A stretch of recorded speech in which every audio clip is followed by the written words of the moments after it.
few months ago, I posted a video kung saan sinabi ko sa inyo yung tips ko kung paano gumaling sa math. And with that video came a flood of new requests asking me for advice kung paano ba gumaling sa English. And that's what we're going to talk about today.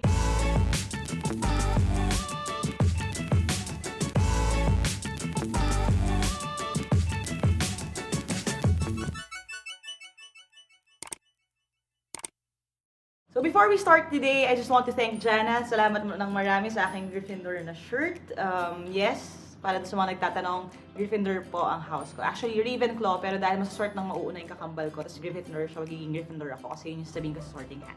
Anyway, so today we're going to talk about my tips kung paano gumaling sa English. Now, if hindi nyo pa napapanood yung video ko kung paano gumaling sa math, I will post a link dito sa card dito sa taas. So just click on the I button right here. Now today, like I said, I'll just give you a few quick tips. Hopefully makatulong sa inyo. So if you're just starting out or kung gusto nyo rin mag-improve, it's always good to know a second language. Lalo na sa atin as Filipinos, you know that a huge part kung paano tayo maka-go around dito sa Philippines and also to improve when it comes to our job search at saka dun sa career din natin is yung tamang paggamit or command of the English language. Kasi yun usually ginagamit sa mga institutions, sa mga offices, at saka sa mga schools. And before I start with my tips, I just want to emphasize na lahat tayo are still on that journey. Kahit ako, marami pa ako hindi alam at marami pa ako natututunan. And I'm also learning from you guys sa lahat ng mga comments niyo sa mga videos ko. So I hope that you keep them coming. Now, ito yung first tip ko. First tip is this. You have to read to write. Ano ibig sabihin nun? I can't stress this enough. I've said this thousands of times na in my life, sa iba-ibang mga places, sa iba-ibang mga tao. You have to read, read, read. There's no shortcut when it comes to the English language or any language in particular. Kasi ang language is acquired through exposure. In the same way na natuto kayo ng Filipino or kung ano man ang dialect or language ninyo sa inyong lugar, you learn through exposure. Yan ang unang-unang nangyayari. So what you hear from other people, na-absorb mo yan into your own vocabulary and then you use it.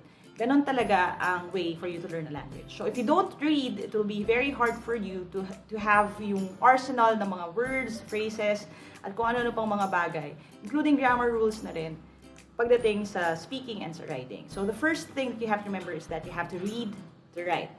Now, it doesn't end there. I know a lot of people then who are really good readers at mahilig talaga sila magbasa, pero nahihirapan sila i-translate into yung practical na application. So they know a lot of things, but they have parang low confidence when it comes to writing and speaking. And that comes din kasi through practice. So don't just read. Remember that you have to read in order to write. So kung nagbabasa kayo, dapat isabay mo na rin yung pagsusulat. Now, bakit kailangan magsulat? And I tell my students this all the time. The only way for you to encounter rules or yung mga vague na mga parts sa language or yung mga room ninyo for improvement is when you start writing. Kasi if you start to write and you realize na, ay, hindi ko pala alam kung ano yung kasunod nitong phrase na to, it will force you to confront the fact na hindi kayo sure. And of course, magkakaroon kayo an opportunity to learn that.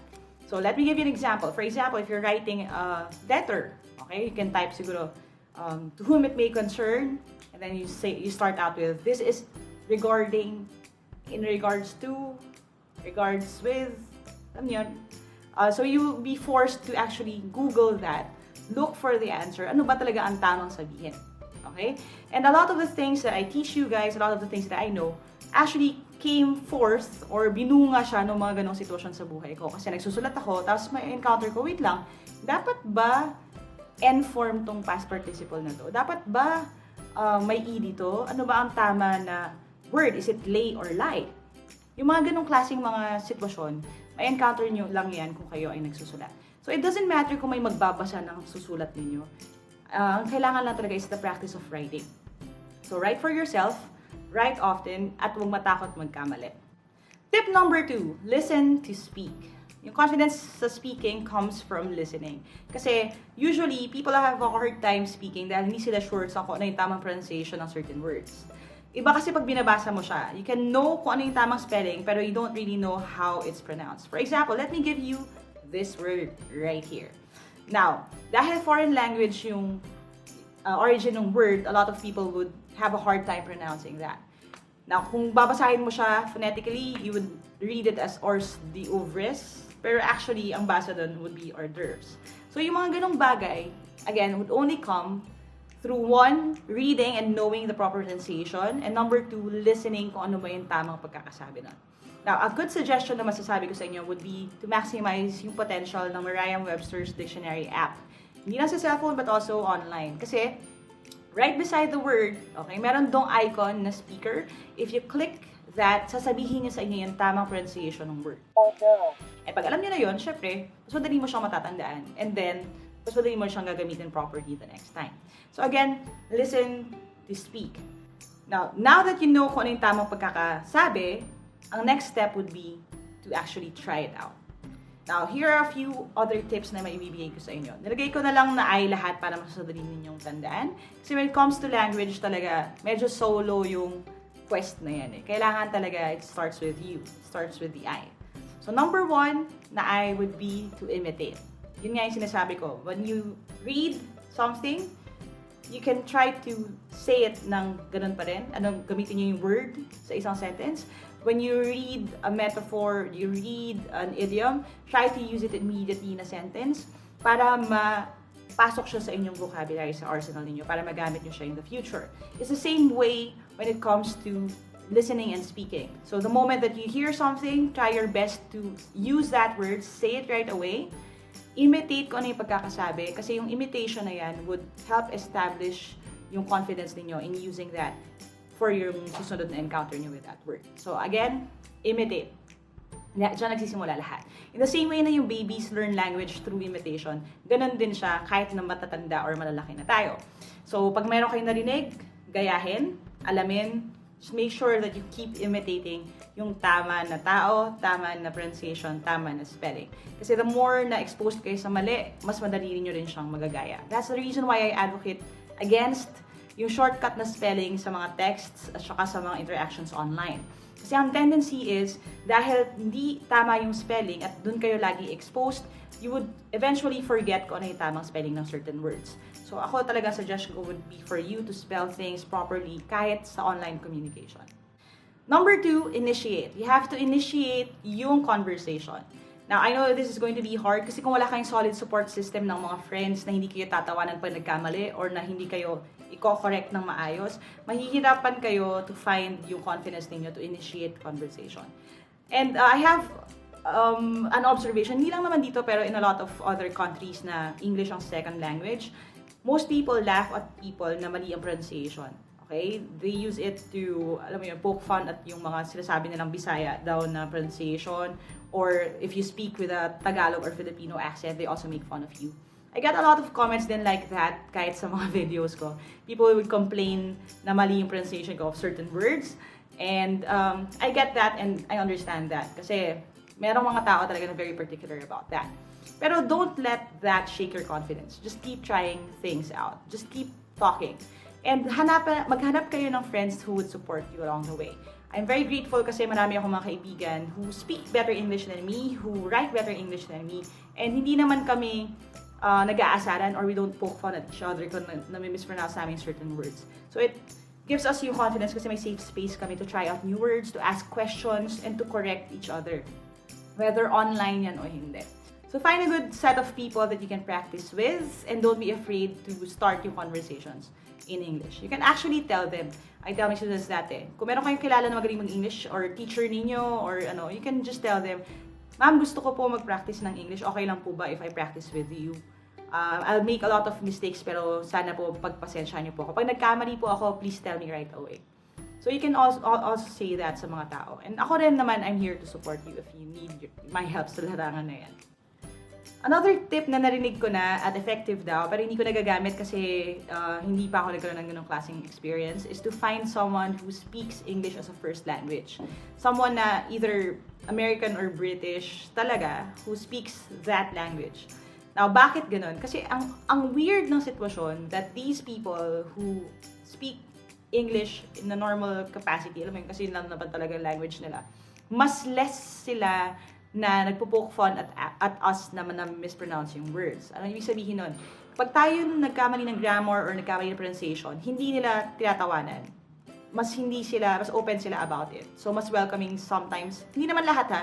Most of them are more, forgiving kapag mispronounce mo yung certain words.